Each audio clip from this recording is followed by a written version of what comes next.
حضرت علی رضی اللہ تعالی عنہ فرماتے ہیں اس نظر کو حرام سے چھپا لے، حلال پہ اٹھا لے۔ کتنے ہیں جو نظر کو جھکاتے ہیں، کتنے ہیں جو نظر کو چھپاتے ہیں۔ اللہ تعالیٰ نے یہ جو تجھے آنکھیں دی ہیں، ان آنکھوں کے اوپر پردہ بنایا ہے، یہ پردہ تجھے مٹی سے بچاتا ہے، آنکھوں کو گرد و غبار سے بچاتا ہے۔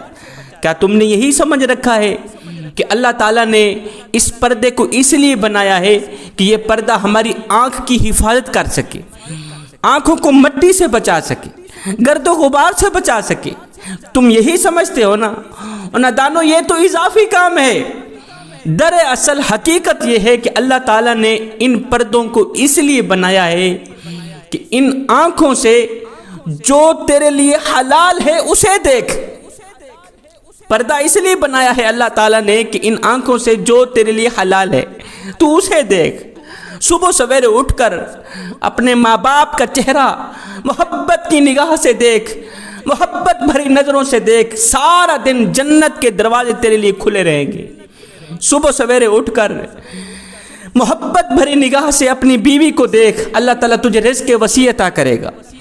صبح سویرے اٹھ کر محبت بھری نگاہوں سے اپنے بچوں کو دیکھ، اپنی فیملی کو دیکھ، تجھے راحت ملے گی، تجھے سکون ملے گا، تجھے قرار ملے گا۔ اور جہاں وہ شکل آئے جو تیرے دل کو باغی کر دے، جو تیرے دل کو اللہ رسول کی محبت سے جدا کر دے، جو تیرے دل کو رحمان سے دور کر دے، جو تیرے دل کو والدین کی محبت سے دور کر دے، جو تیرے دل کو ایمان سے دور کر دے، اسے مت دیکھ۔ جہاں ایسا سین آئے، ایسا منظر آئے جو تیرے دل کو گمراہ کر دے، اسے مت دیکھ۔ ایسا منظر جسے دیکھنے سے مدینے والے کا دل دکھنے کا خدشہ ہو، اسے مت دیکھ۔ اسی میں دونوں جہانوں کی بھلائی ہے تیرے لیے۔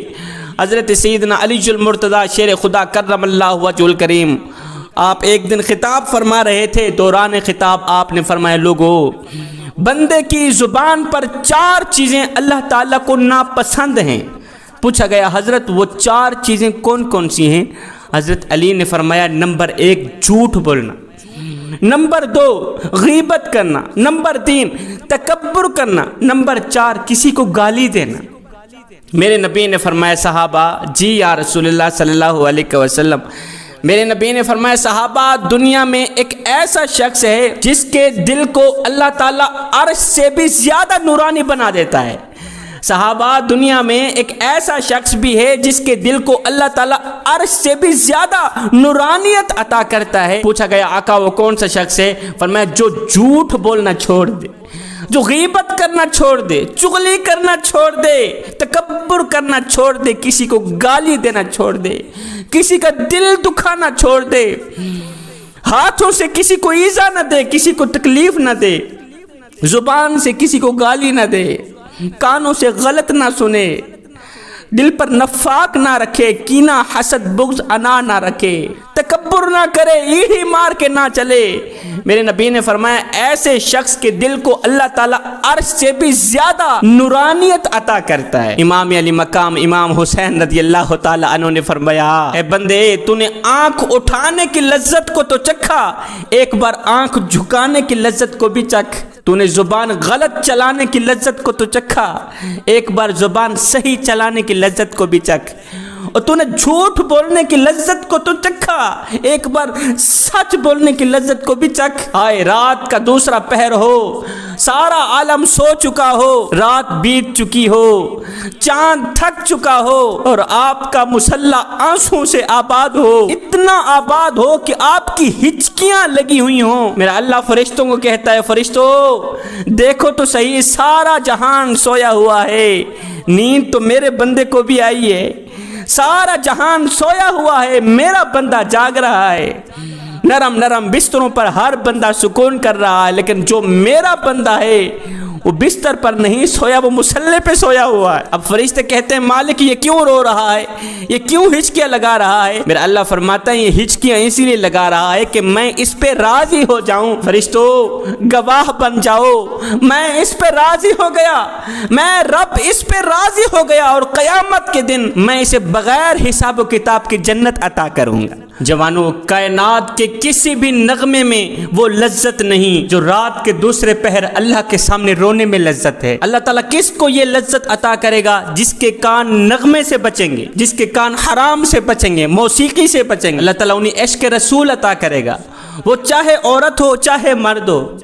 عشق رسول کی بات آئی، مجھے ایک صحابیہ کا رلا دینے والا واقعہ یاد آ گیا۔ احد کی لڑائی میں کسی نے جھوٹی خبر پھیلائی کہ آقا کریم علیہ الصلوۃ والسلام شہید ہو گئے ہیں۔ ایک صحابیہ گھر میں روٹی پکا رہی، اس کو جیسے ہی خبر ملی کہ میرے نبی شہید ہو گئے ہیں، بے قرار ہو کر بغیر جوتے ننگے پاؤں گھر سے باہر نکلی، دوڑتی چلی جا رہی ہے۔ نہ اپنا ہوش، نہ گھر کا ہوش، نہ کھانے پینے کا ہوش، دوڑتی چلی جا رہی۔ اس کی زبان پر یہی رٹ تھی کہ میرے آقا کا کیا بنا، میرے نبی کو کچھ ہوا تو نہیں، زبان پر ایک ہی رٹ ہے، دوڑتی چلی جا رہی۔ آگے ایک شخص آ رہا تھا، پوچھا میرے آقا کا کیا بنا؟ اس نے کہا مائی تیرا شوہر فوت ہو گیا ہے، شہید ہو گیا، تیرا شوہر شہید ہو گیا۔ کہا اللہ کے سپرد یہ بتاؤ میرے نبی کا کیا بنا؟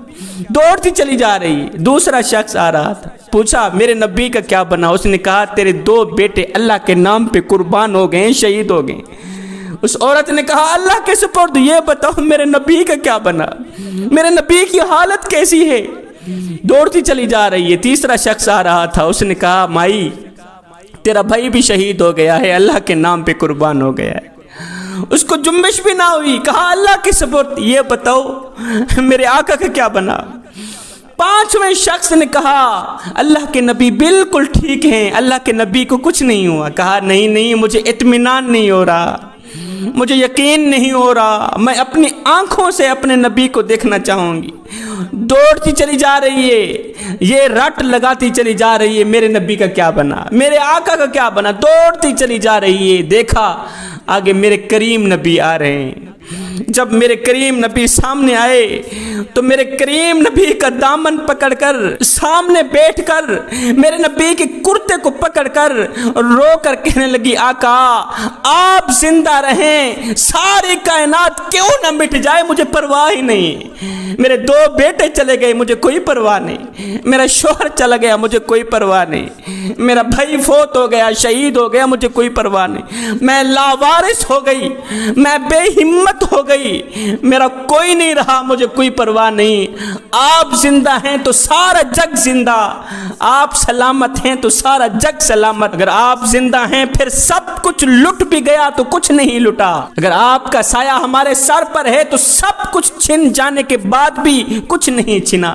یہ تھا عشق رسول، یہ تھی آقا کی محبت۔ ہم ایک لمحے کے لیے اپنے اندر اتریں، اپنے باطن پہ اتریں اور سوچیں کیا ہاتھ لہرانے سے، بریانیاں بنا کر لوگوں کو کھلانے سے، محفلیں کرانے سے، تقریریں کرانے سے، سننے سے آقا کی محبت کا حق ادا ہو جاتا ہے؟